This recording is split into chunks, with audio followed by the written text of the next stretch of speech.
We're recording, you little boys. Hey, little boys. Hey, little boys. Hey, little boys. Hey, little boys. Hey, little boys. Hey, big boys. Hey, big boys. There you go. Hey, little boys. Hey, little boys. Hey, big boys. Are you listening there, little boy over there with the food still in his teeth? Oh, little boy.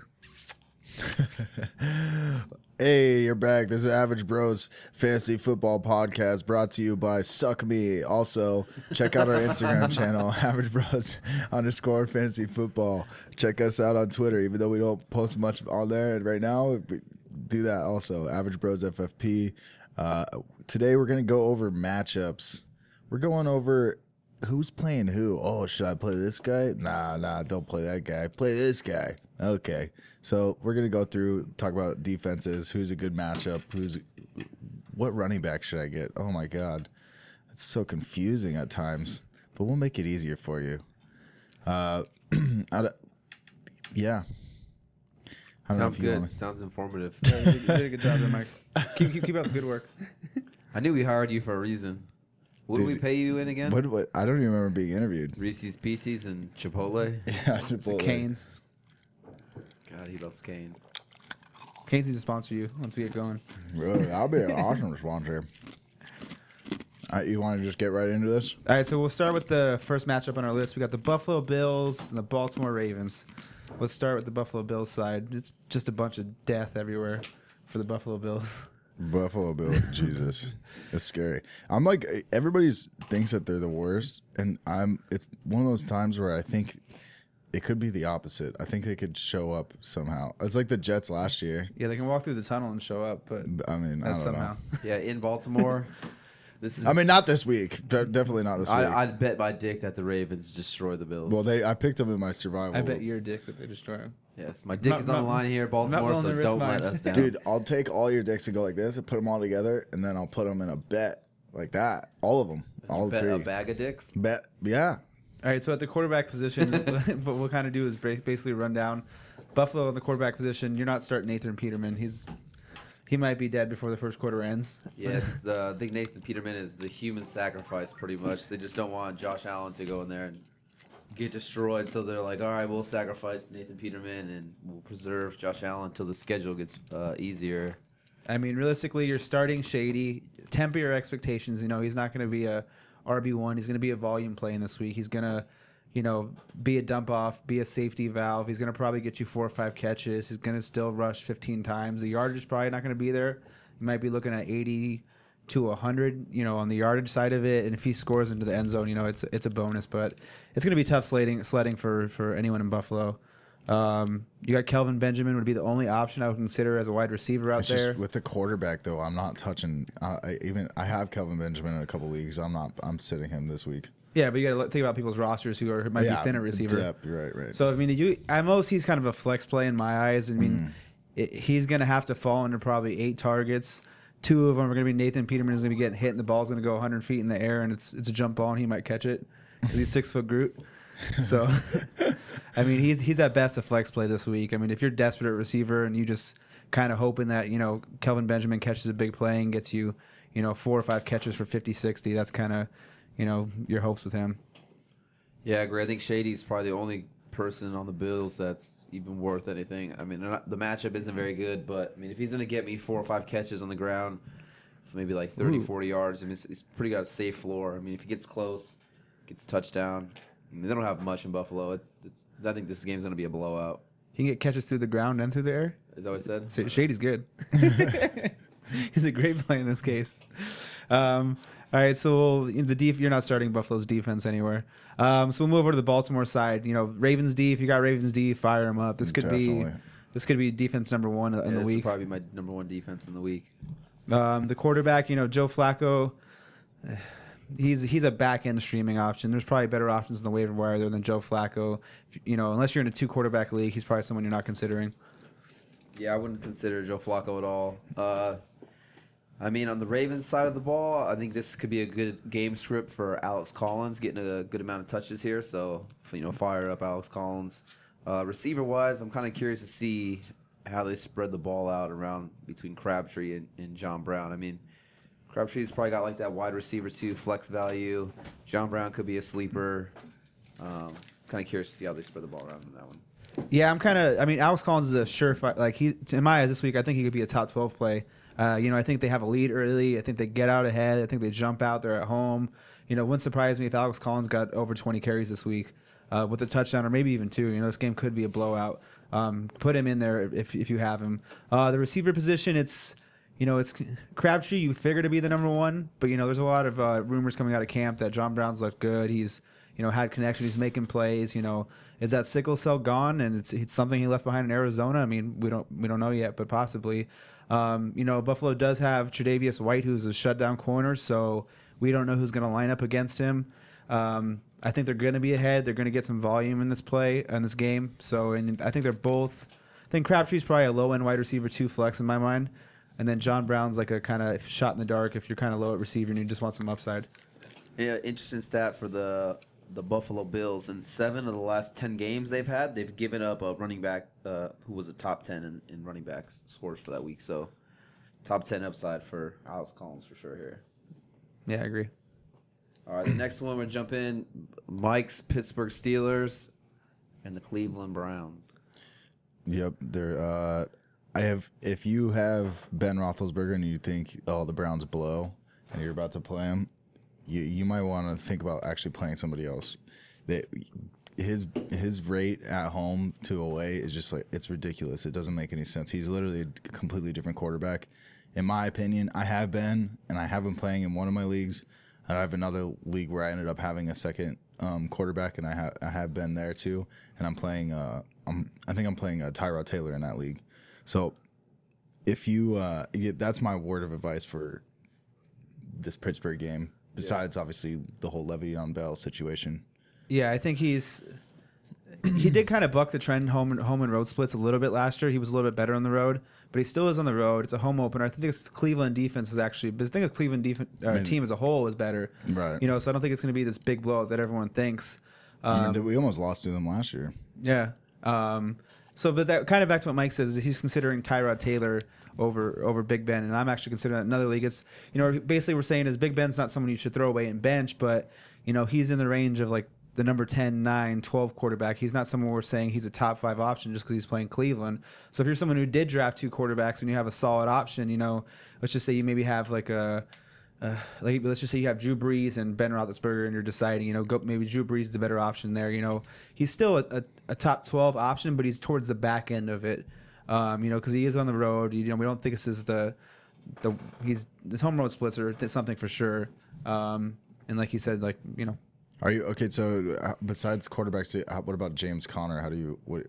You're starting him in a bunch of leagues? Yeah, you're starting James Conner. He's a RB2 with RB1 upside. I mean, Pittsburgh, when they have a running back, no matter who it is, whether it's Fitzgerald, Toussaint, D'Angelo Williams. D'Angelo Williams killed it. Any of these guys, they basically say, hey, you're going to get the ball and no one else is touching it for the most part. So he's going to probably be locked and loaded for 15 to 20 carries.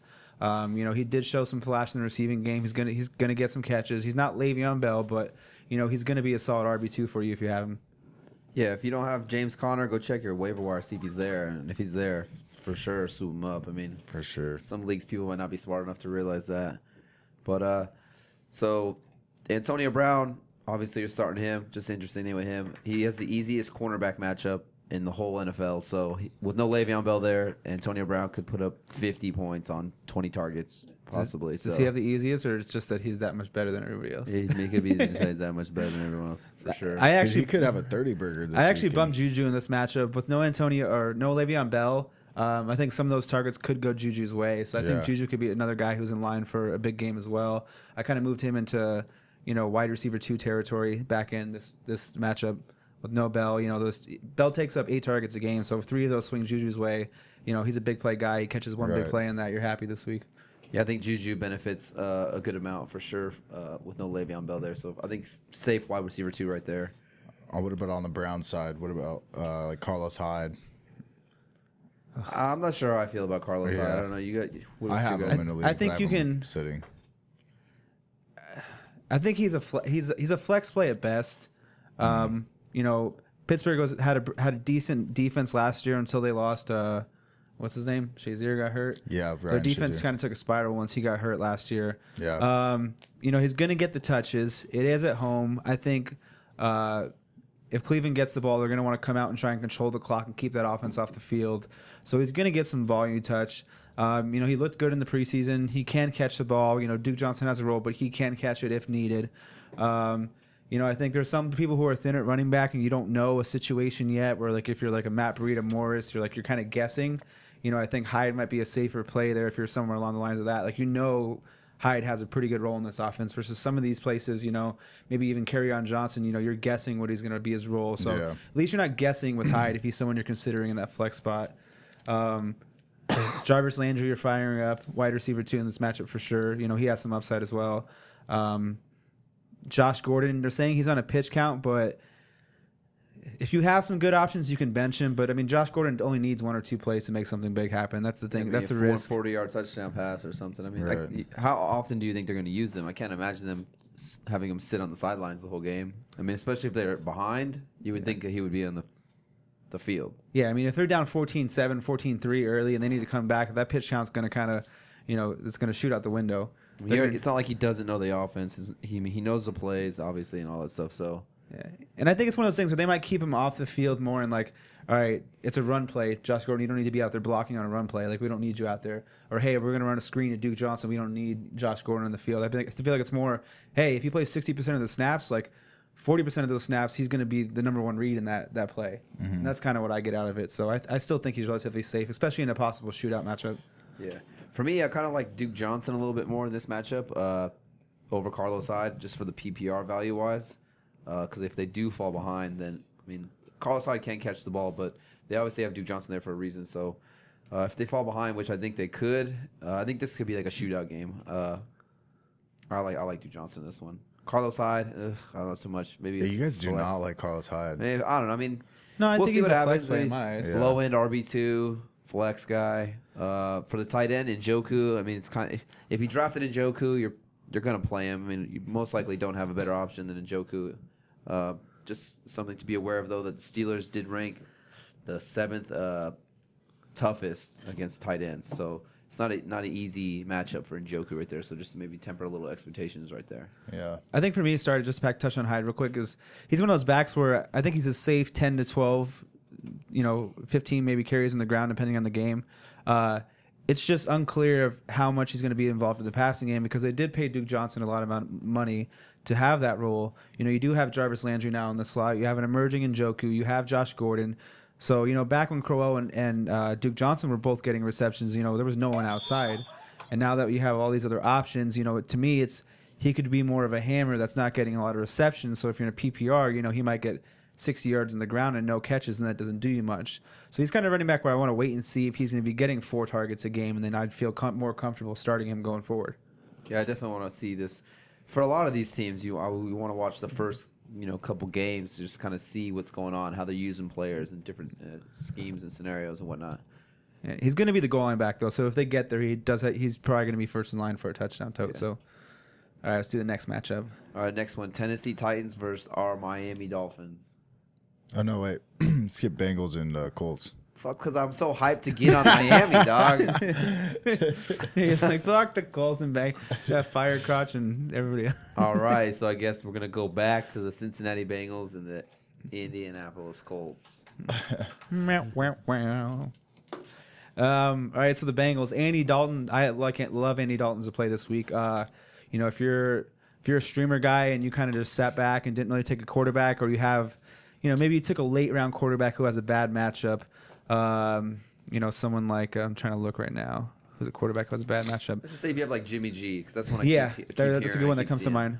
He's playing Minnesota in Minnesota. I think I would actually start Andy Dalton over Jimmy G this weweek. If you got like Dak against the Panthers, that one might not be the greatest thing either. Yeah, or if your Carr plays, the Rams, just say you're Oakland fan, you took Carr. Andy Dalton has a plus matchup here against the Colts. I think he's a fine streamer this week. Like we just said, if you have a quarterback who has a tough matchup and you want to go that route, don't be afraid to start Dalton. The running back position, you're firing up Joe Mixon. The Colts were pretty bad against the run last year. Gio, I feel like Gio's a flex play this week.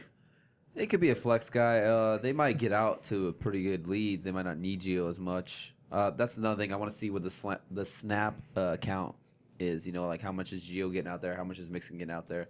You're obviously, like you said, you're playing Mixon no matter what. AJ Green, you know, he should have a big game because the Colts, they can't stop anybody. So running the ball, throwing the ball, they can't stop anybody. So AJ Green should have a pretty big game. And then one of my sleepers this week is John Brown, because if you talk about a guy who just needs one play, you know, it's what did I say, John Brown? Yeah. John Ross. I'm all over the place. John Ross, speed demon.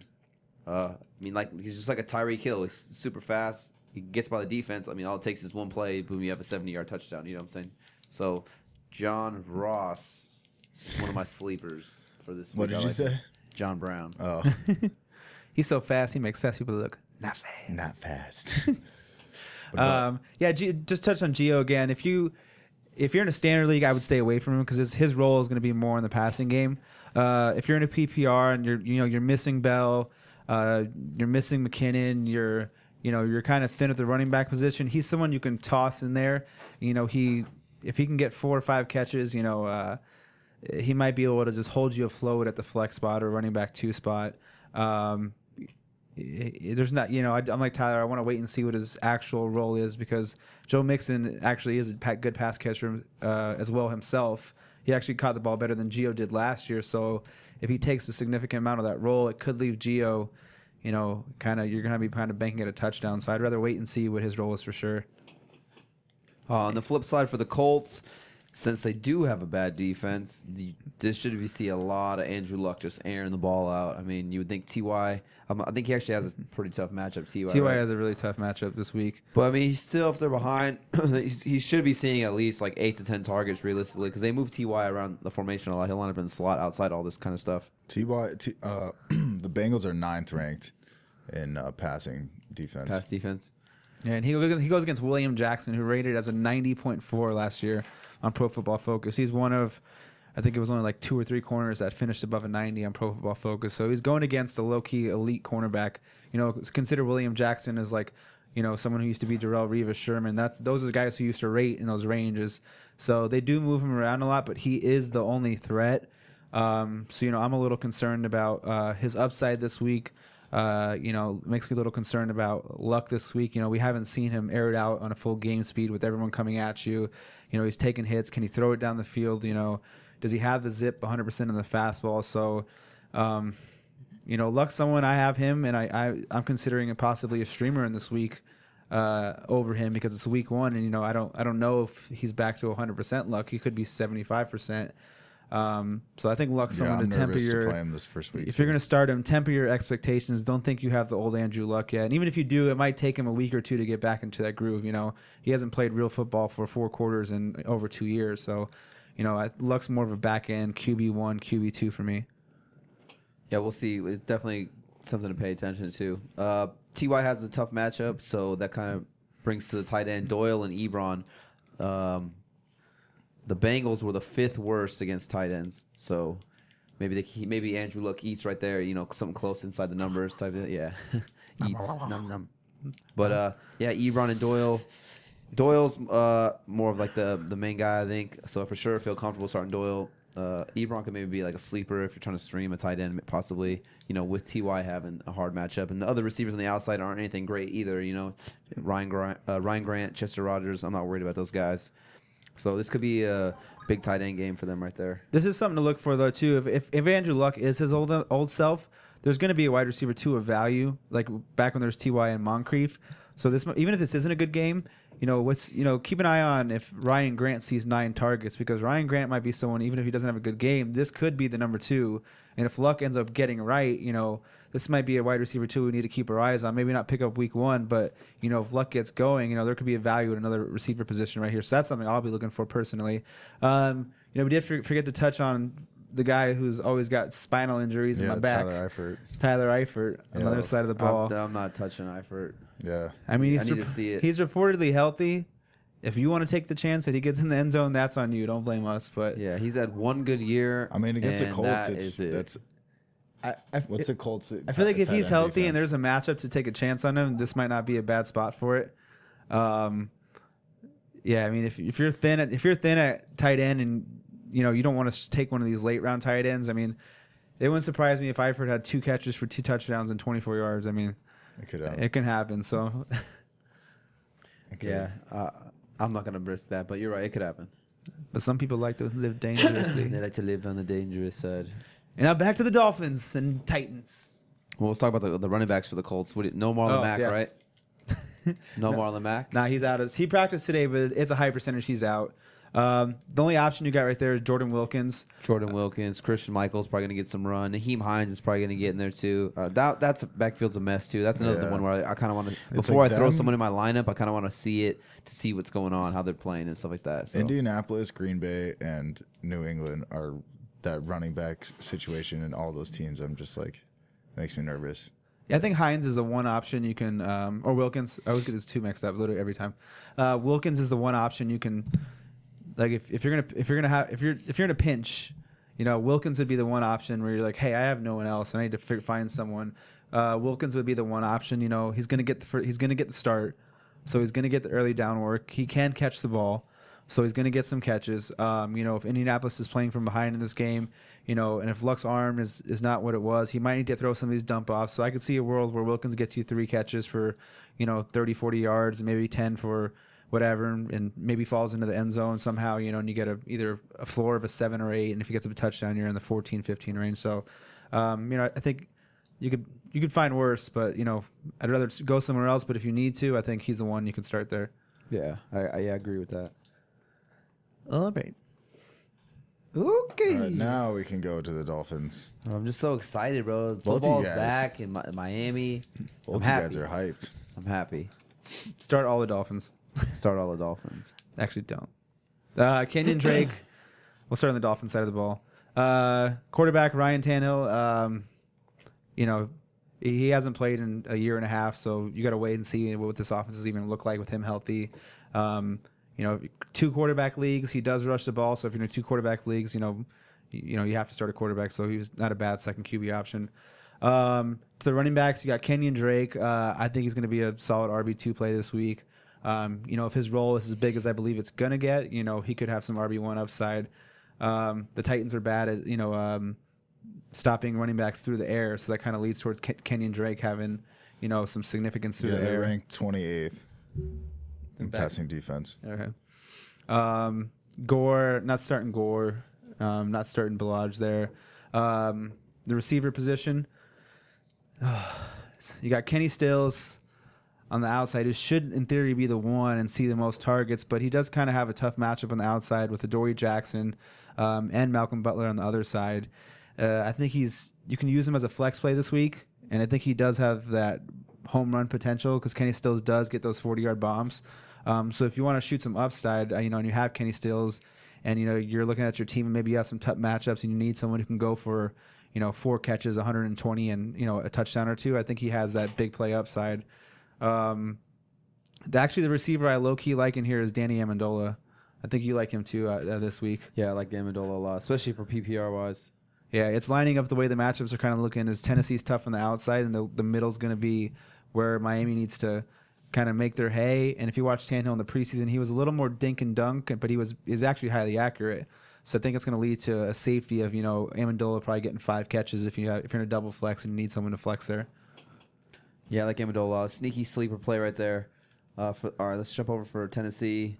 Because Miami, we really don't have a tight end. Not yet, at least. You know, we drafted Gesicki in the 2nd round, but we need to see how he's used and if he can stay on the field. His blocking has been pretty bad, so there's no real value for tight end in Miami. So jumping over to the Tennessee Titans side, where they do have some tight end value. They have Delaney Walker over there. I like Delaney Walker. I mean, he's another guy for tight ends. Like if you drafted him, you're playing him. You know, majority of the time, if you have him, he's your one. So it's a pretty good matchup. Miami, we did. I say we because we're fans, but they did, you know, stack up the defense a little bit. Got Minka, a couple linebackers. They should be better than they were last year, but tight ends and passing running backs have always hurt us in the past. So I think Delaney's a safe play right there. I'm not really hyped on Corey Davis, though, because he's probably going to have to line up against Xavier Howard a lot.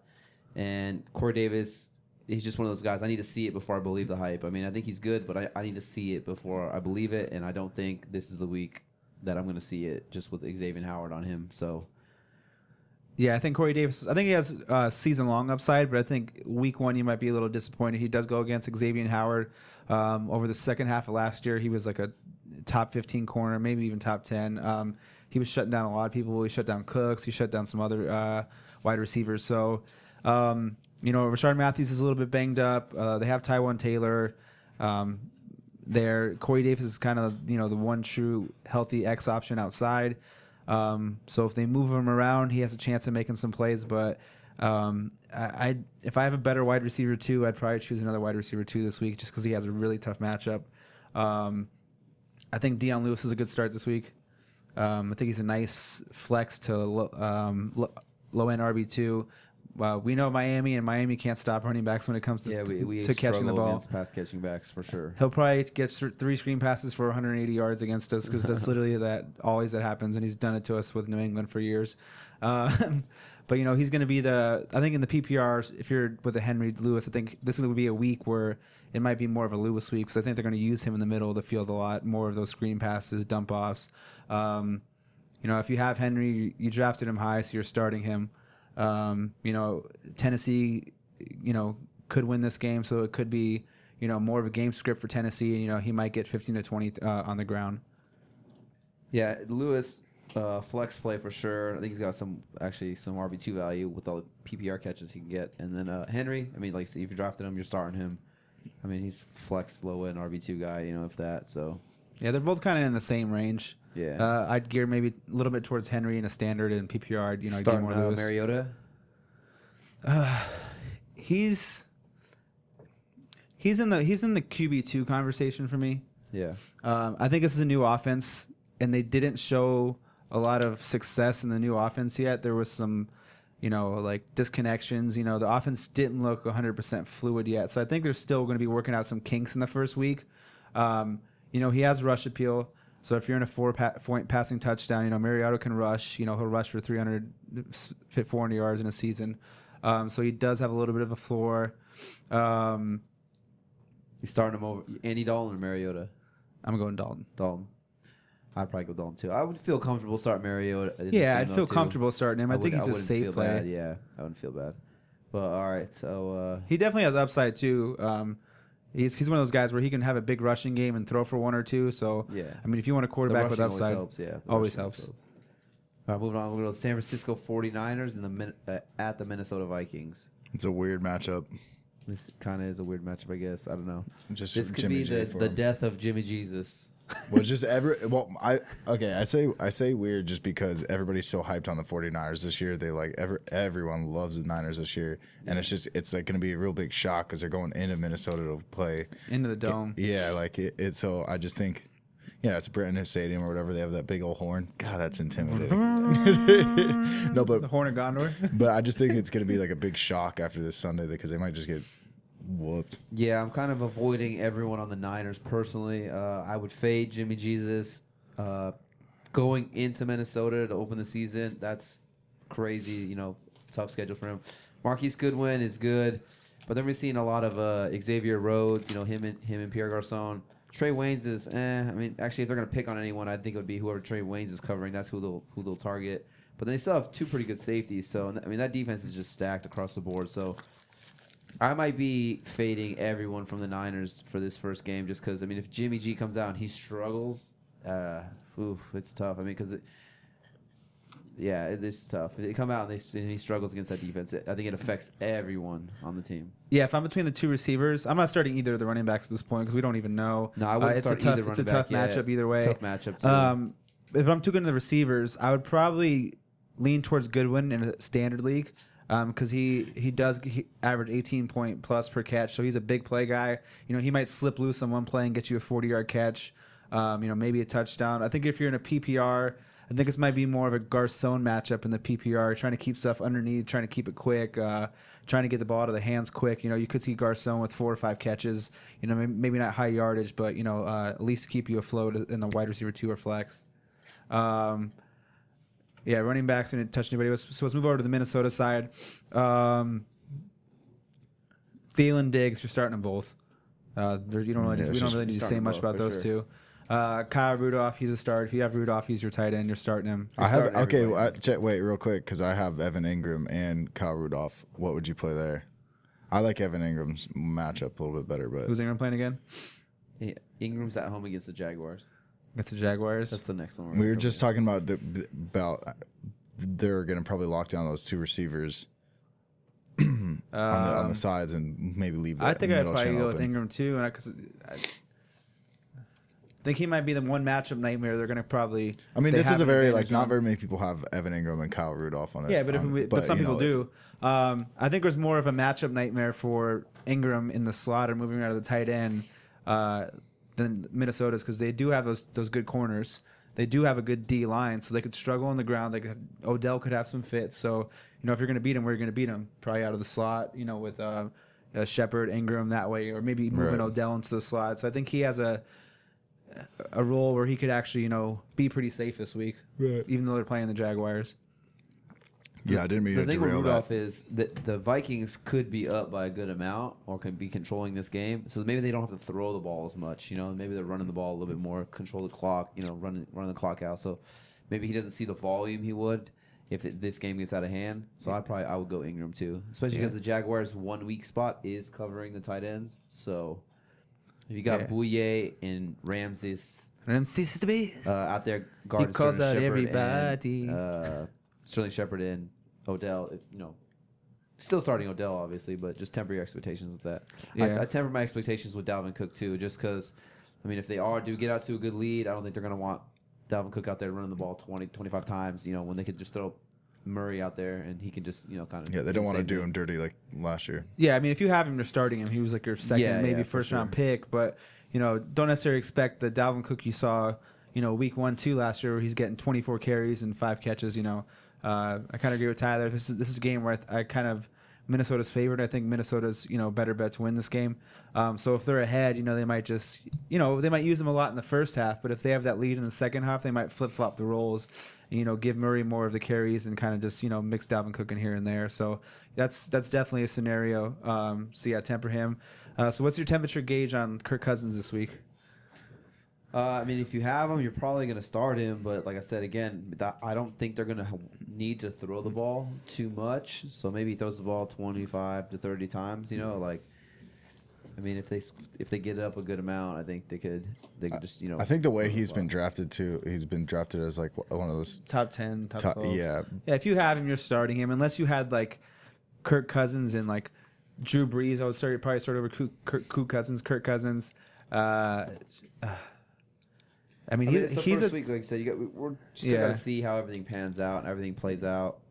they could switch We to don't know. Yeah, We they don't could switch know. to a pass heavy offense versus when they were run heavy offense for all we know. They could turn into a pass heavy offense. You don't know. Yeah. That's why it's important to watch these first couple of games so you can just Yeah. kind of see what's going on. Yeah, if you have Cousins, you're firing up. He's a top 10 option. He was a top 10 pick, so you're not sitting him unless you have him in a top 5 option. So. Yeah. All right, T. Oh, Vikings defense, start them. Star Vikings. They have Yeah. Jimmy G, yes, but it's still a good defense, and they're still going to make some plays, and they're at home, so it's still a safe Fumble. solid play. Forced fumble on Matt Breida. I'm calling it right And now. his shoulder's broken in half again. I'm calling it, dude. He's gonna fucking drop the ball. That's a Minnesota Vikings defense. Points on the board, baby. All right, so to our next game, the Jaguars rawr, and the Giants. Sorry, from that old Madden. You remember you get a first down with the Jaguars or Panthers? No, I didn't. Dude, I'm the worst at fucking sports games. I'll fuck anybody up in like Call of Duty or any of those. Dude, sports games, you will destroy me no matter what. Dude, you were a scrub at Call of Duty. You were the worst in the house. Bro, get the dude. Tyler was for sure the worst at Call of Duty. Wow, fire. All right. Anyway, I mean, you got better, let's get back sorry. to the rankings. Yeah, Shots fired.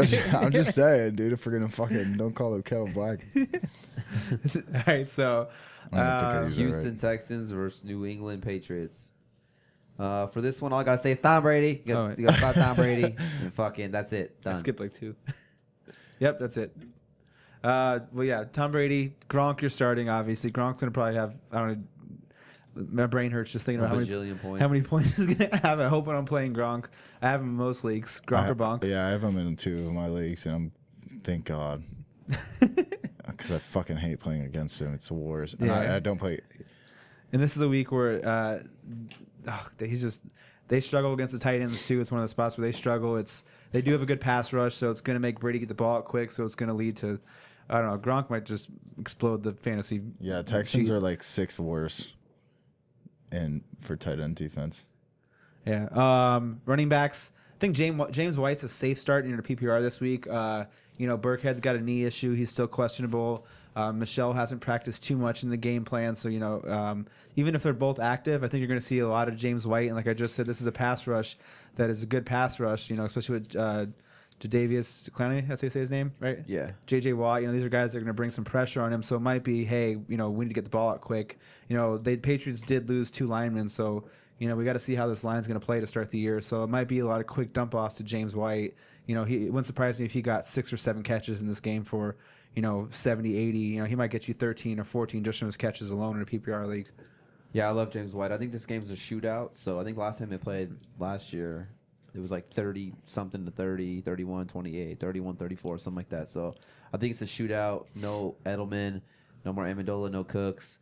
I think James White gets some good targets there. Hogan, dial up Hogan. Burkhead and Michelle. I want to wait and see on Michelle yet because he hasn't really practiced too much. So I'd wait. Burkhead. I'm playing Burkhead in one where I accidentally auto drafted and I have a ton of receivers. That's the only strategy. But that's the only, and I have him in my RB2 spot, and I don't know. I just want to kill myself in that league. But he should get receptions too. He should get carry. He should be the first goal line back. I think he could have a really good first game, just kind of the same way. Who was that? Dion Lewis last year against Chiefs last year. Was that Dion Lewis that had a great game the first game last year? No, it was Michael Lewis. Oh yeah, it was Gillisley. Yeah, that's right. Yeah, I mean, the thing is, hoping that repeats. Just the knee issue scares me a little bit. But could it be more of just a preseason precaution and all this stuff, and you go out there and he gets 12 carries, 55 yards, an end zone touch? Because the Patriots don't play around. They get inside the 5, they're like, handoff. Right. They're one of the teams where they don't play around when it comes to that. And could he get some passing game work? So he could easily, have a 15, 18 point game upside. So yeah, I don't disagree. It's just the knee worries me, but if you're out of options and you got to start Burkhead, start Burkhead. And then so let's move over to the Houston Texans. You're starting DeAndre Hopkins. You have Deshaun Watson. You're starting him. Will Fuller, I think in a shootout game, he has some upside. This could be like Tyler just touched on a flex guy a 35 to 31, and Deshaun might chuck one up 45 yards, and Fuller goes up and gets a tug, and that's all you need from a flex or a wide receiver too. So. I think he presents a good upside this week, a nice flex play for sure. Starting Lamar. I like Lamar, so I'm excited to see how he comes out and starts the season. Hopefully he doesn't have a dud game. Yeah, and this should be a good game for him to get some he should get some catch work in this game too. Yeah. Especially with the shootout. 4 or 5 catches, he's going to get the groundwork, 15, 20 on the ground. If they're in this or they shoot out ahead a little bit, he's going to get a lot of work. So Lamar's a solid RB2 this week. And we're going to next. Defenses in this, any of them? Defenses, no, because I think it'd be a shootout, so I'm not really hyped on I'd stay away from both of them if I could. I think I have Patriots defense in a league, which I'm probably going to just drop and stream out. Alrighty, who's next? We're good. Bucks and Saints? Yeah. All right, so we got the Bucks and the Saints. Bucks. The Bucks side, Ryan Fitzpatrick. Yeah, I mean, I guess if you're desperate, he's a low end flex option. Maybe Fitzpatrick. It's going to be a shootout of a game. Tell me you wouldn't be surprised if he threw 250 and 2. I'd eat a cum cracker. That fucking. Do I want to start him? No, but I mean, if you he's like a desperate option. Yeah, I mean, I don't think it's week 1, so everyone pretty much has their quarterbacks. Yeah, he'd be desperate. He's like a desperate stream option. So. I mean, I don't really see a scenario where someone would have to use him, but unless someone took, I don't know. Even know. Mike Evans, obviously, you're starting. You're starting Mike Evans, but just temper your expectations a little bit because he does see it's Marcus Lattimore, right? Yeah. Marcus Lattimore, who's the defensive rookie of the year last year. So Lattimore actually locked him up pretty good last year. So I wouldn't be surprised. I don't expect a monster game from Evans, But also, I mean, you drafted Evans. You're starting him. I have him in a couple leagues. I'm starting him. I mean, but if he doesn't blow up, I'm not going to be mad. So just temper your expectations with that a little bit. Yeah, I kind of like Chris Godwin has like a sneaky start this week because I think the Saints are gonna. I think they're gonna jump ahead in this game. Yeah. I don't know if the Bucks D. I think the Bucks D is improved and they picked up a lot of pieces, but it's a new D and sometimes they have struggled a little bit in the beginning of the year. It's in New Orleans, I believe, too, right? Yeah, so they're in the dome. So I think the Saints are going to jump out. Like Tyler just said, Mike Evans has a tough matchup. And Chris Godwin is supposed to be, starting on the outside, mixed and match. And, he might be a guy where if you're deep in 2 flexes and you need a wide receiver or flex and you want to take a gamble on a high-scoring game, then, he might be an option there.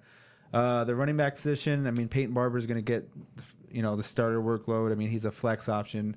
I don't see RB1 upside, but, he's got some flex appeal. The tight ends, O.J. Howard and Cameron Brate, I mean, I guess if you're going to take a chance on one, if you're going to start one of those tight ends, who would you start? Ooh, I think I'd go with O.J. Howard just because the big play potential. Yeah, hopefully you're not in that dilemma. Yeah. That's pretty tough between one of those two. I would, just on top of my head, I guess I would go O.J. Howard because I think I've read something that he's been getting more snaps a lot lately. Like his snap percentage has consistently been trending upwards. So I think that's what I'd go with. Agree. So over to the Saints. You're starting Drew Brees if you got him. Make that quick. You're starting Kamara. You're starting Michael Thomas. The wide receiver 2s out there. We don't really know who it's. Is Meredith going to have a role? Is Ginn going to have a role? We don't know yet. Benjamin Watson. If you're, I don't know. 2 years ago or 3 years ago when he was there, he had a breakout year, but he's also 48 years old now. So yeah, he's super old. So I wouldn't recommend at starting him. Hopefully you're not in that So position. no tight ends in this game, basically. all. Yeah, I wouldn't start tight ends in this game. Who is the guy? Gillisley. Yeah, I would grab and hold Mike Gillisley, see what his role is, because the Saints have Alvin Kamara on their depth chart, and then you go down and you see Mike Gillisley, and then you keep going and there's no other name. I'd be really high on Mike Gillisley if he went over to the Saints earlier, but since he just got there, it's like you really don't know how involved he's going to be. Yeah, but the thing is too is if you listen to what the Saints have said, is they've even said we don't want to run Kamara into the ground. We don't want to change his role too much. So now he's he goes from a guy who's getting 10 to 12 carries. Maybe they give him 15, 16 carries. And his passing role is going to stay the same. But if they're beating him in this game, they might not want to even risk Kamara getting hurt. Right. They might just run. Could be the goal line back there. I think Gillisley's a good stash play. Stash I wouldn't and start see. him this game. Dude, just he to could wait be. to see what happens. He could be the same as last year, where you stash him and you can trade bait him. I mean, a bunch of people traded Gillisley for too much last year because what do you have 2 or 3 touchdowns last year in the first game? Yeah, I mean, the thing is Ingram's gone for 4 games, and they have literally no other running backs outside of Kamara. So even Kamara were to get concussion, like Gillisley's falling into a workhorse role, whether he's the best running back or not. He might be in line in this game if it's a blowout. 10 to 12 on the ground. Late in the game, they might pull Kamara out late if they're ahead, and just Gillisley just go out there and plow 4 yards of carry and just fall into the end zone. So he's someone to hold and stash because he could have a role for a few weeks. And if you're thin on running back, let's say you had Bell, let's say you grabbed Ingram late, and maybe you have a tough matchup. He's someone you might have to use by just the way the running back landscape started earlier this year. Yeah, for sure. Just stash him, see what happens, see how it works. Because only 2 running backs on the depth chart. That's nothing. Some teams have like 6 running backs. So 2 is it's pretty scary. All right, Let's go Jaguars versus New York Giants. So we kind of touched on this a little bit.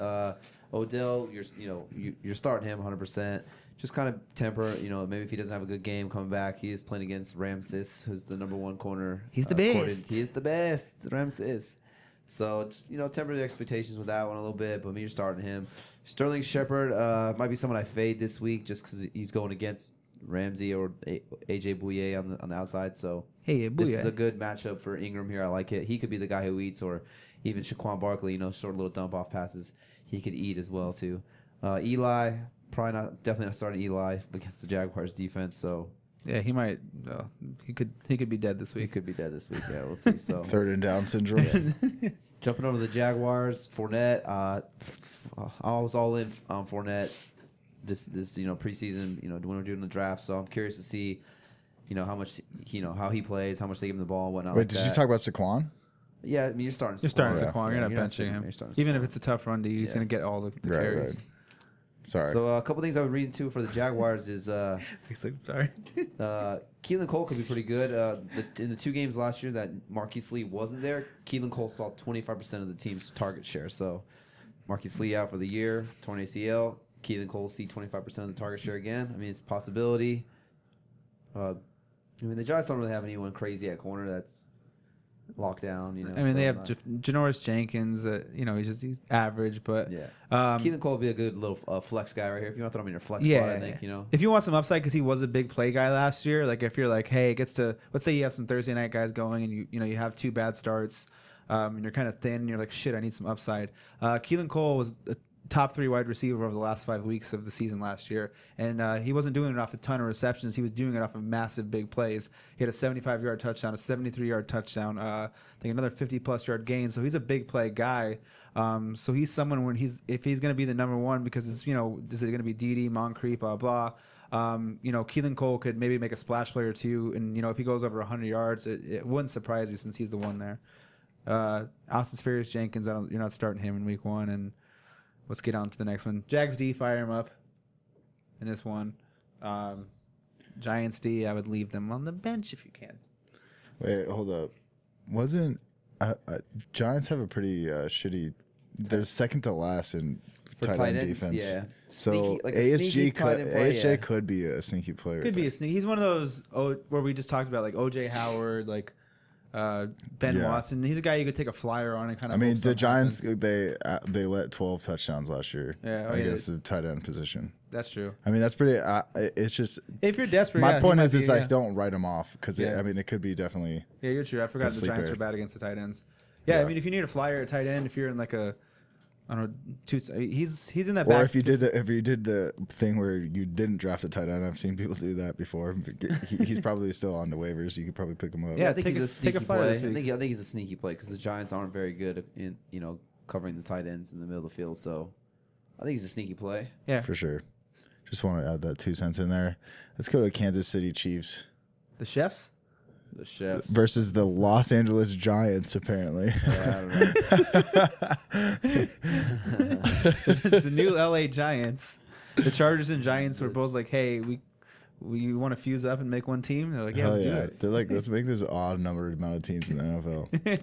Listen, I haven't had any caffeine today. Cut All me right, some sorry, fucking guy. slack. I'm So dying, the dying. chefs, you're starting Kareem Hunt in this matchup.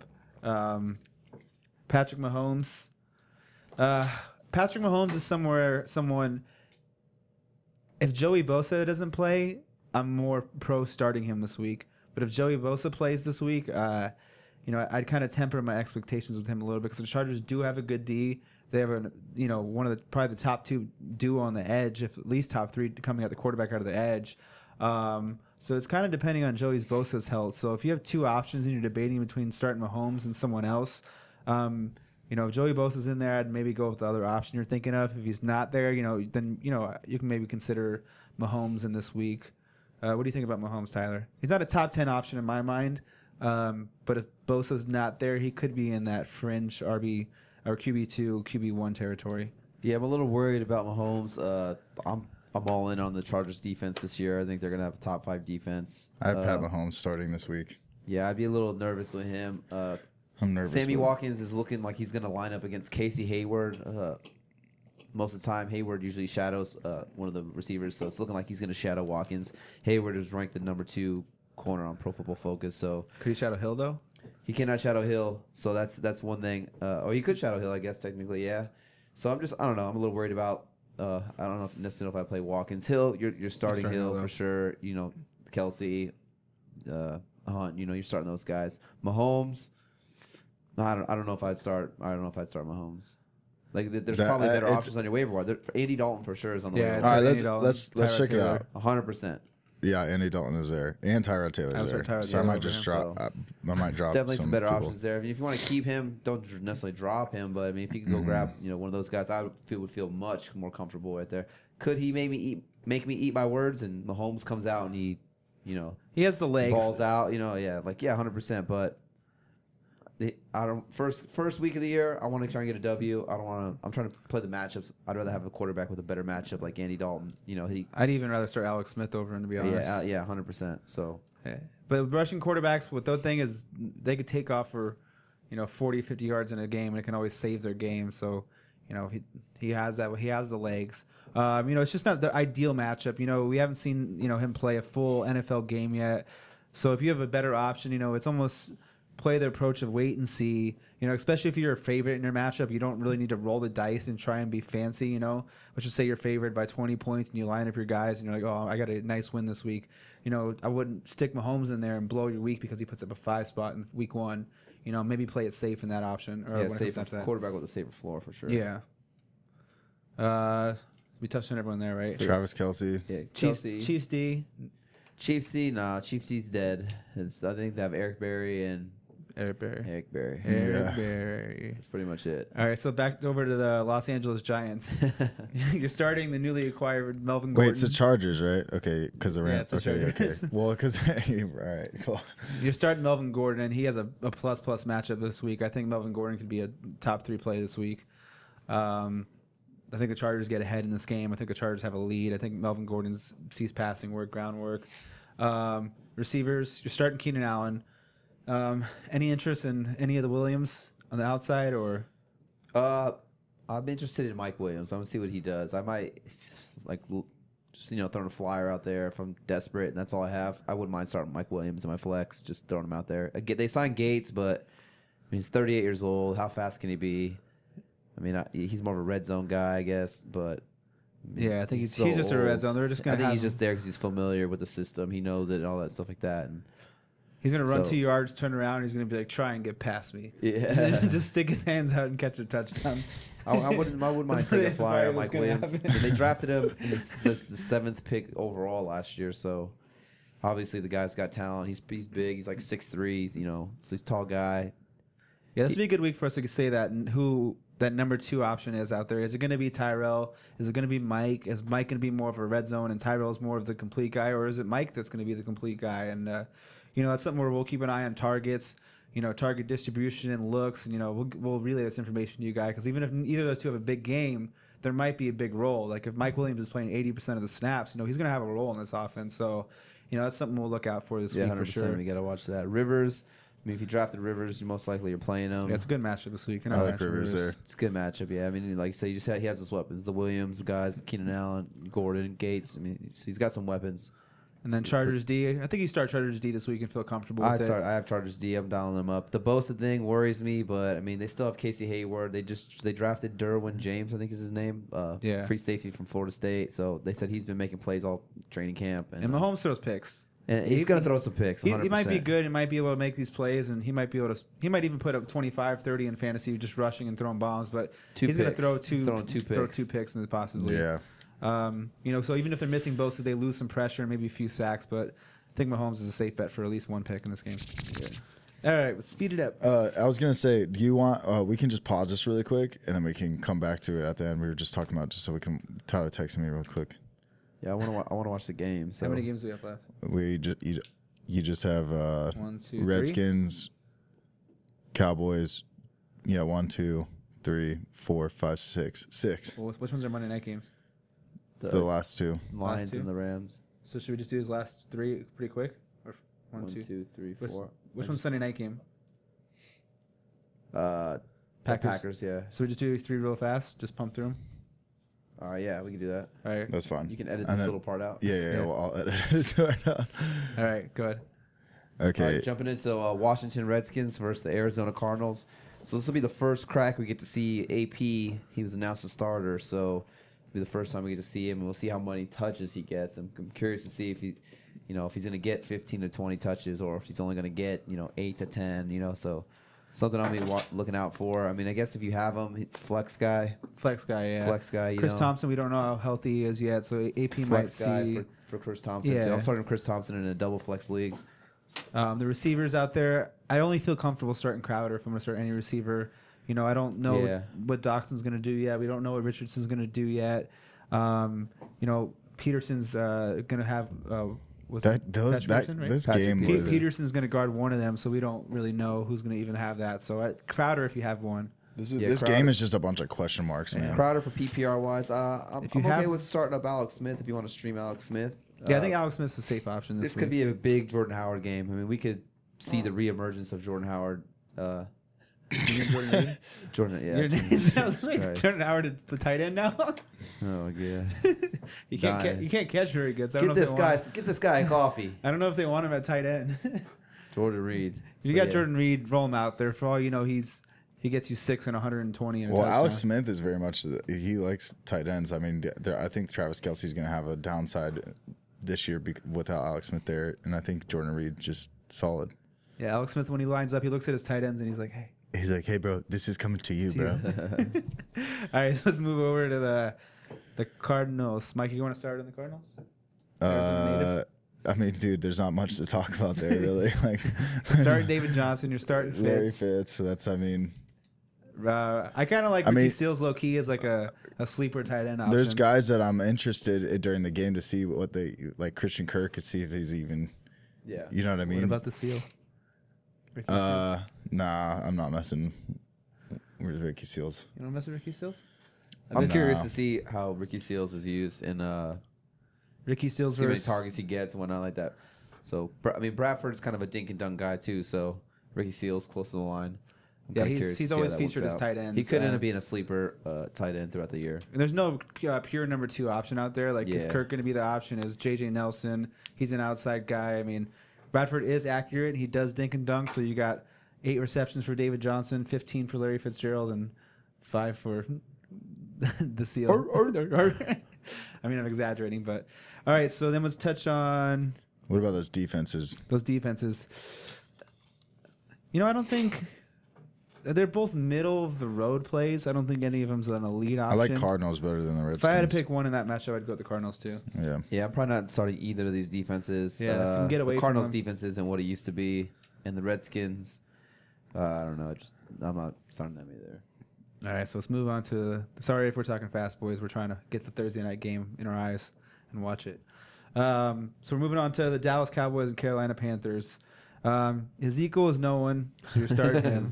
Ezekiel's the tight end position in Dallas. I mean, there's It's really, non-existent. Jason Witten's in the booth, so unless he plans on throwing the ball 50 yards in the air into the TV booth, then no tight end's going to catch the ball. The receiving options. You know, I like Michael Gallup this year, but you got to wait and see what happens because we don't even know how much he's going to be on the field.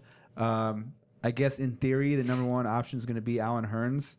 And you know, it's the Panthers. I mean, at best, you're looking at a flex option with Hurns. I mean, he's probably the one option where if I had to consider someone out of there, I would start. But I wouldn't feel the most comfortable throwing Hurns in there. I don't know how you feel. Yeah, with Zeke, obviously, Dak is on the fringe of, you know, I might sit Dak in this matchup actually in Carolina. It kind of scares me. I wouldn't start any of the receivers, honestly.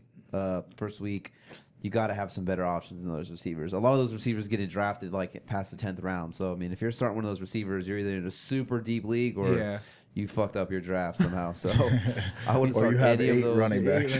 Yeah, I wouldn't start any of those wide receivers. I want to see who Dak is favoring because it's inevitable, but he's probably going to end up favoring one receiver more than the other as the season progresses. So I kind of want to wait and see who he starts to favor and whatnot in that. And then obviously there's no tight end. So there, if you had to pick one, would you go Hurns or Beasley? I'd go Beasley. Play the safety Just route. because You know what he is. The guy Dak Really? came out and said Dak came out and said they asked him who's your go-to guy and Dak said Beasley. My boy Bees. He did look good at that So towards the end of if the year the last year. quarterback actually. comes out and says, "Hey, this is my go-to receiver," that's the receiver that I would feel most comfortable starting. You know. Yeah, but dude, he doesn't have that much involved with the passing game, does he? I mean, I'm he's been kidding. there. I'm kidding. I'm That's his kidding. The voice, quarterback of the fuck. I'm fucking joking, dude. Oh. You guys got to be fucking meaner to me if I say some silly shit like Nah, that. say dude. it. Hey, sometimes it might sound stupid, but it might be the truth. I don't know. It's fantasy. We don't know. That's true. So I'm over to the Carolina side of the ball. McCaffrey. You're starting Killicam, that's for sure. McCaffrey, it's gonna be a big dial him game up. for him. McCaffrey, you're starting. Any interest in C.J. Anderson in this game? Definitely not. No. Yeah, I don't think his roles. From what I got out of the preseason, is his role might not be he might be on the 110, 115 carry side. What He might get some McCaffrey goal had line last carries year. here and there, but I mean, at the end of the day, Cam Newton's still the best goal line back in the league. Yeah, So and it's if you have McCaffrey, feel comfortable because Norv Turner has a history of featuring a running back, and he pretty much showed he's going to feature him in the preseason. So to me, it's a fade C.J. Anderson until I see otherwise in the season. Olsen starting him. Starting Olsen's DJ Moore or any interest in Funchess? These guys would both be like flex plays for me. I'm not super confident in either one of them in my lineup. A flex at best. So yeah, flex at best. We'll just move on to the next matchup. Not much defenses in this. Would you start Carolina's D in this or Dallas? I would take a shot on Carolina. If you have Panthers D, I would feel comfortable with them in there. I mean, Dak's been known to throw a couple picks, so he's at home. They're missing missing two linemen, so we could for sure. see the bad Dak. I think the Panthers defense is good. If you draft the Panthers defense, you're not going to go out and drop. Say you have then you go Patriots pick someone defense, would you drop them and pick up Panthers? If you had the Patriots defense, Yeah. I would choose the Panthers over Patriots D in this one. I would take the Panthers over the Patriots. So Just you're gonna throwing a asking scenario for a out friend? there. Yeah, asking for a Asking friend. for a friend. Yeah, just asking for a friend. We just got an email. Yeah. Oh, I got All an right, so- email. They said that the best available Our mailbag. defenses are Lions, Panthers, and Packers. Well, I mean, in that type of situation, where would you be at? Yeah, Panthers. Panthers. Okay. All right, so our last matchup we're going to touch on is the Seattle Seahawks and the Denver Broncos.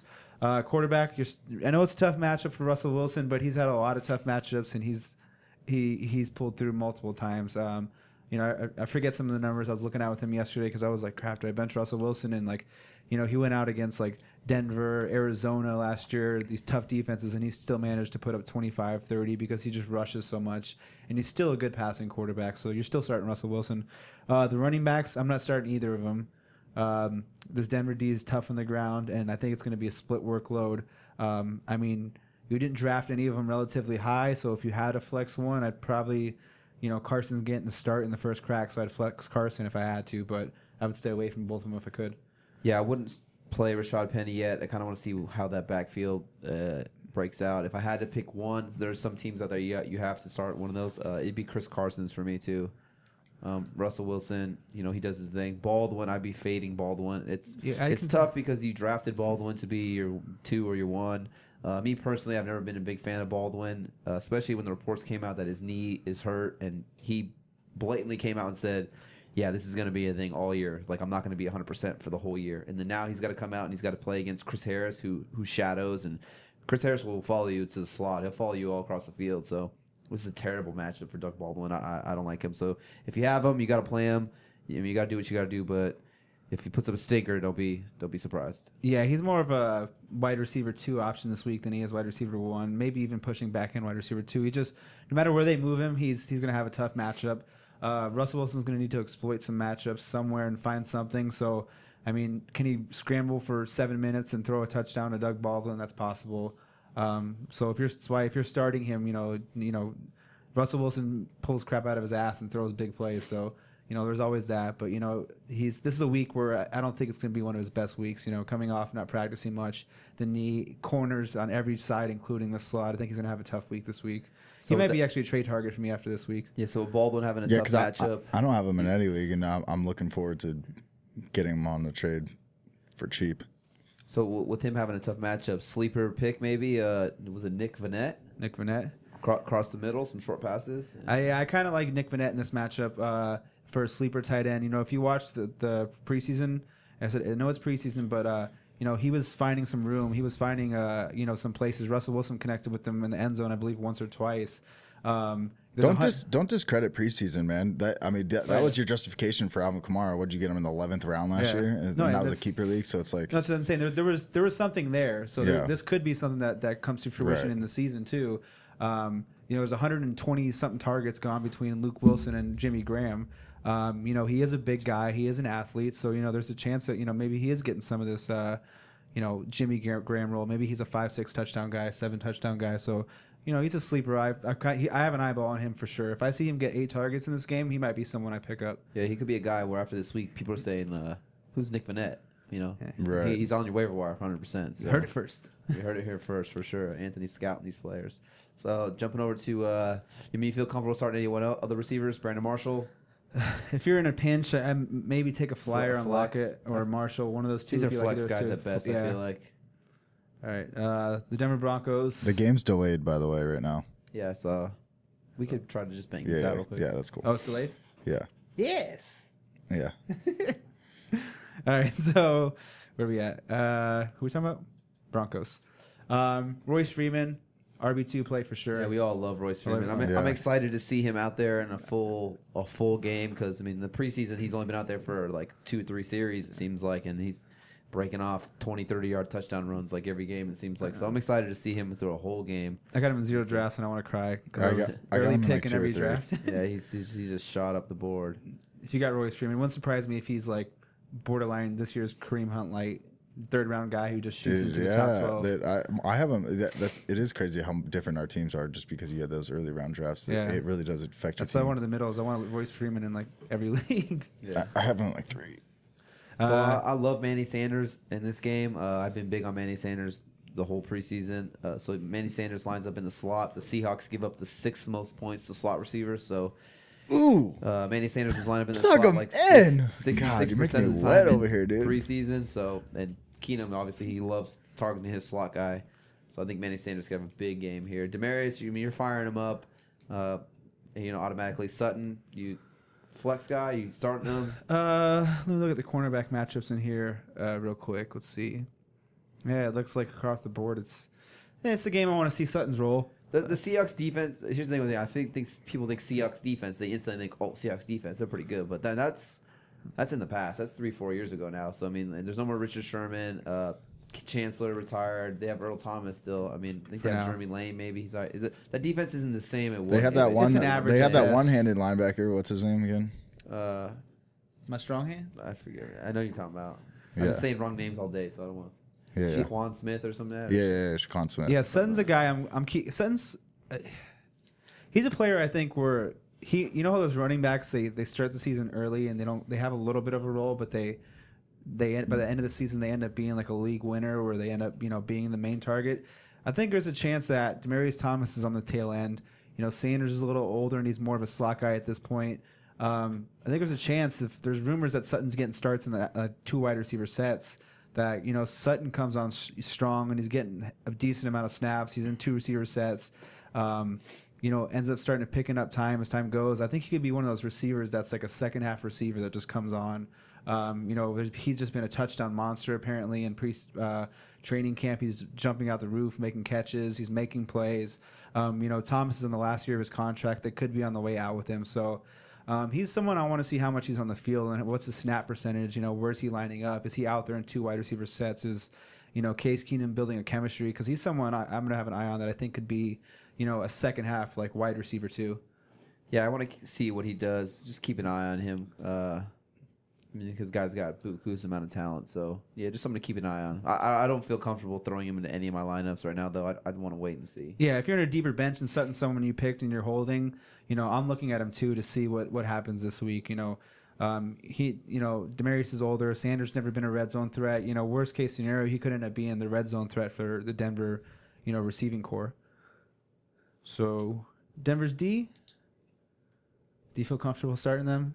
Denver's D? Yeah. I Against thought Seattle, Denver's D they got a good rush defense. Yeah, Seattle's I know it's running Russell game Wilson, sucks. but they're going to get some sacks for sure. Yeah. Yeah, for sure. And they could maybe have a turnover. Seahawks D, I'm not 100% sure if I'm comfortable in them. I think I read something that like Sheldon Richardson and another one of their D tackles, the starters, aren't even going to play or they're hurt or something like that. So if that's, I'm not 100% sure on that, but I mean, if they're losing 2 of their starting D tackles, I don't know how I feel. Super comfortable starting Seahawks. Yeah, D. I think I'd try and find another option. They're probably in the Broncos offense should be pretty good this year. So yeah, I think Denver's still a top 12 option for me, and Seattle's probably in the bottom.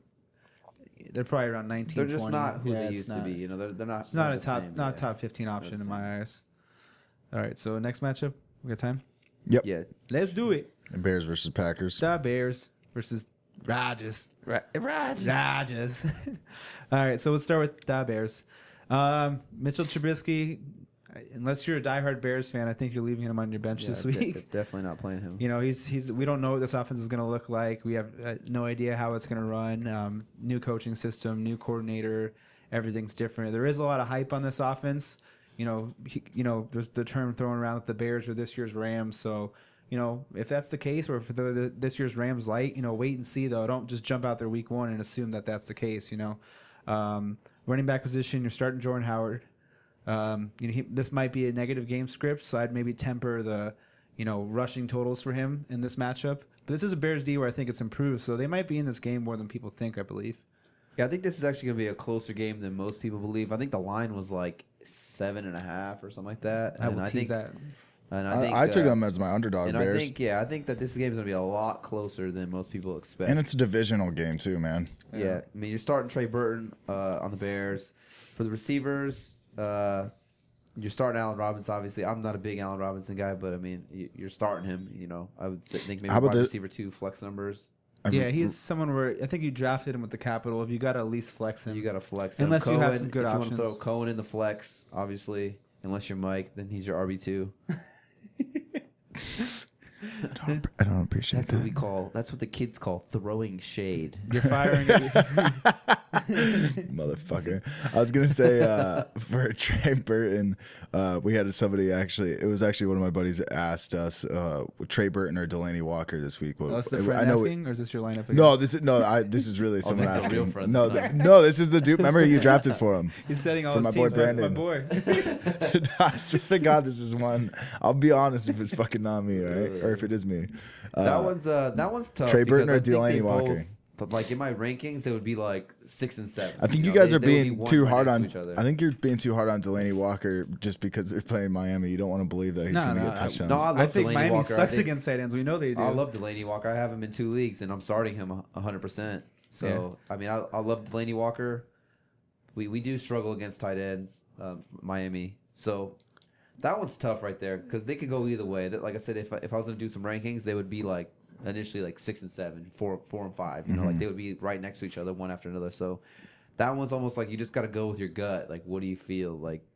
Yeah, I think Delaney's got. They both have a. Delaney didn't have very many touchdowns last year, but we looked at 2 it. years ago, he did have seven touchdowns. He said that, yeah. I think they're both safe plays. I think they both have a high floor, so you really can't go wrong with those two. Where I'm shooting is, if I have to pick between those two, I'm going to shoot with the guy I think has more upside, and that's Trey Burton. He's younger, he's faster, he can make bigger plays. Because those matchups are both pretty decent, though. Yeah, They're pretty decent. They're pretty decent for both of them, too. So I'm going to shoot with, I think they're both safe, and then they both get around the same targets. They're both probably a safe bet for 6+ targets. They're both probably, going to get you 40, 50 yards. But I'm shooting with the guy of the two who's the guy who can, catch a 30-yard pass and take it another 20. And, I think Burton, when I watched him play, he's got some speed. He runs like, he's basically like a big slot receiver is what he is. Yeah. Sure. So if I'm going to shoot with the upside of the two, I'm going to shoot with Burton. And he's someone I've taken in drafts. I started to reach because he started to go. I took him in the 5th round in a draft the other day, and my plan. I just think Trey Burton's going to be he's going breakout this year. He's going higher and higher. Yeah, big breakout year. If you don't know who he is, you will after this week. I'm sure about that. Yeah, 100%.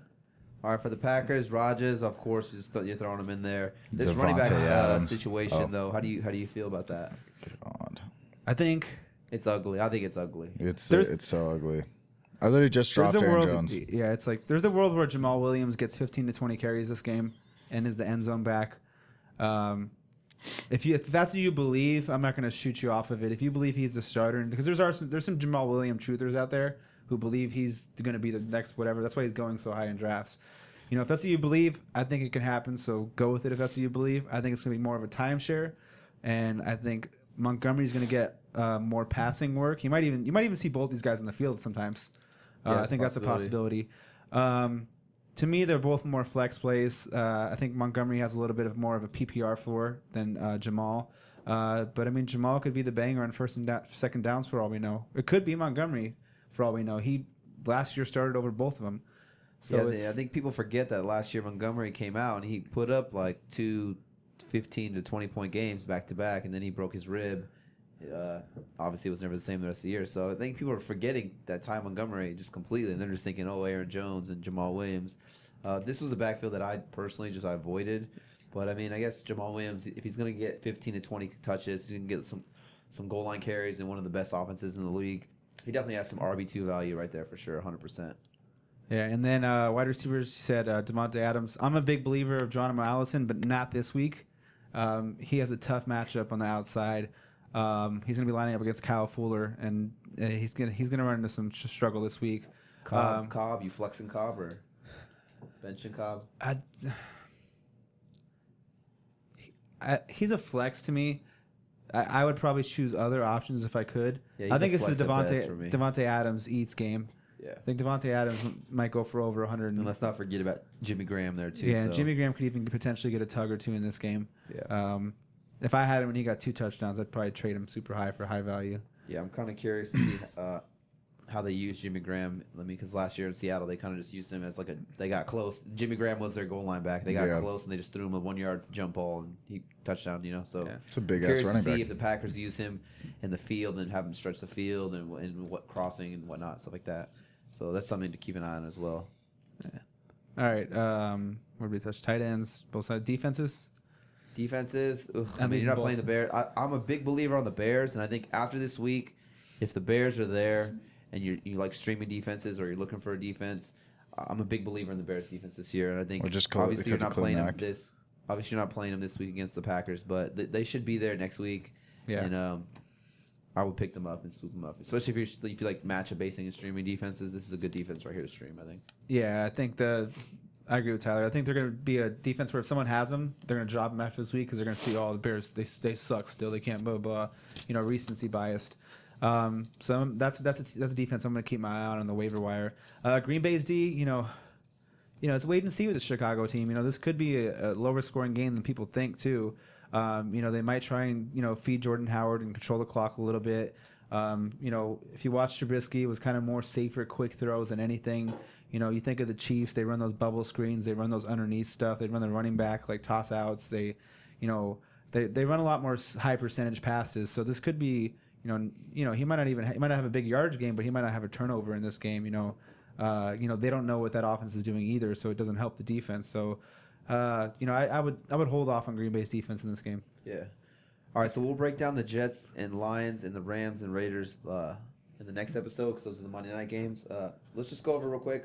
Defense you would stream. What's the defense you're comfortable streaming this week? And a quarterback you'd be comfortable streaming this week? I love me some Lions. Sorry. Yeah, you're no good. I was just going to look up, just in some of my leagues, like what's available on waiver wire, just to get an idea of what's actually out there. Okay, sounds good. But I think Lions is one of them that I keep seeing. They play the Jets this week. I love that matchup.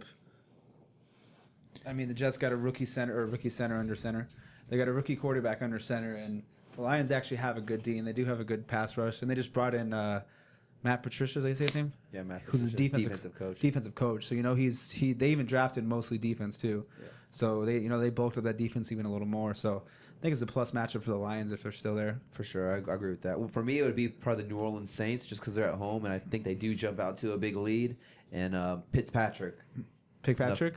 Pick Patrick. That's enough said right there. And the Saints actually they drafted a DN. They traded a fuckload of picks to get him.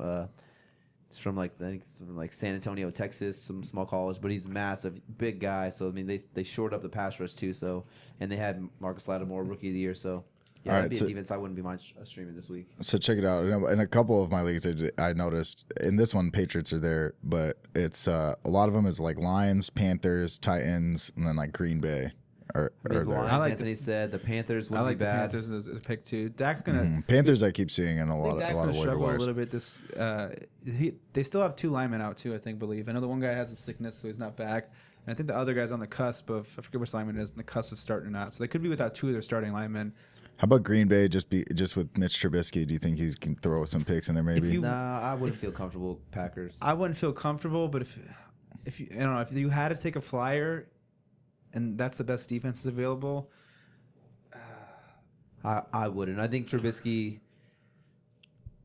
I don't think so. I think he actually protects the ball in this game, which is kind of opposite of what I've always believed in because I feel like he could turn the ball over, but I think he plays pretty decent in this game. Yeah. Just trying to look at some defenses down here. Yeah. There's not actually a lot of the better defenses are playing crappier offenses this week.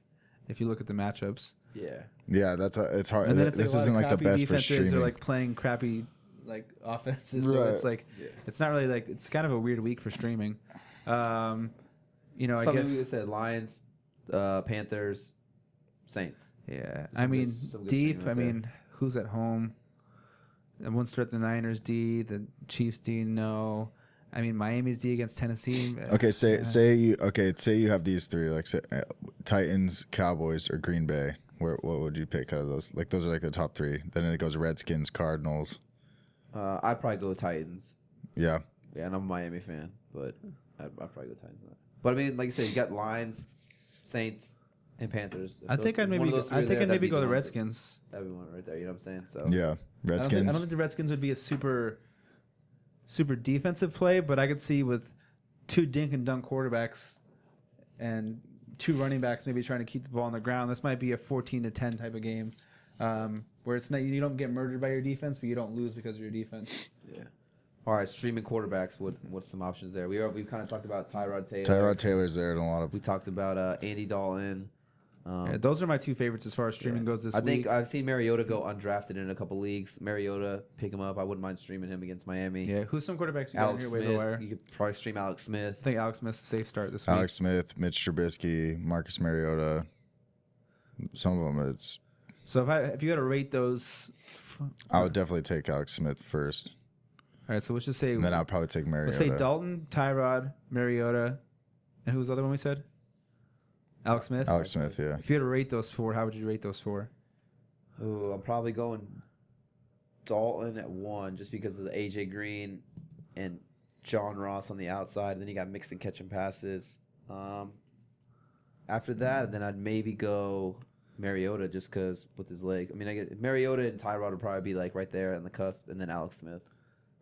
I think I'd go Tyrod, Dalton. I think I'd actually go Smith and then Mariota. Yeah.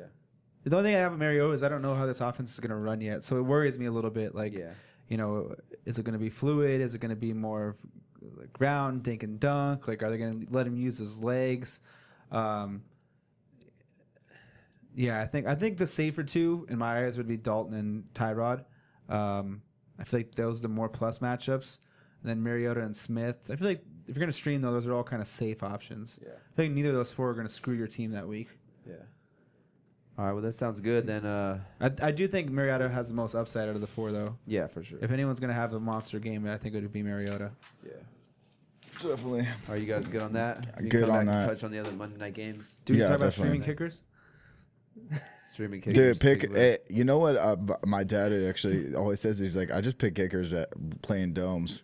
Half their games are indoors. It's like no wind. I'm fucking picking that team. And honestly, I'm like, it's not a bad I mean, strategy. you He go with actually the does home get dome. some good kickers by that. Yeah. But go Yeah. with your home All right, fucking sounds team. Who good. I'm gives a trying to shit? watch this game. Yo, Fucking Yo. psyched. Football's back. I think it starts in like 5 minutes. And that's yeah. the episode. It's time to crack open a couple of briskets. yeah, pero no, Fantasy is officially underway. Hey. Dude, this is me. And we'll be back every look week. at it's me. Guess what I'm doing? Taking two. Chugging beers. Stone yeah, Cold- dude, I'm chugging Stone Cold beers. Steve Austin. I guess, dude. I love and Yeah, double beer. And double beer, dude. Love it. you're talented. Yeah, I know. He's special. I heard you have no gag. What? Huh? No, I definitely do. That's Tyler. Just kidding. All right, God. All right, this is the end of the average homosexual This is over. podcast. Yeah. All right. See you guys. Thanks for listening, little boys. You're the best. Sorry, guys.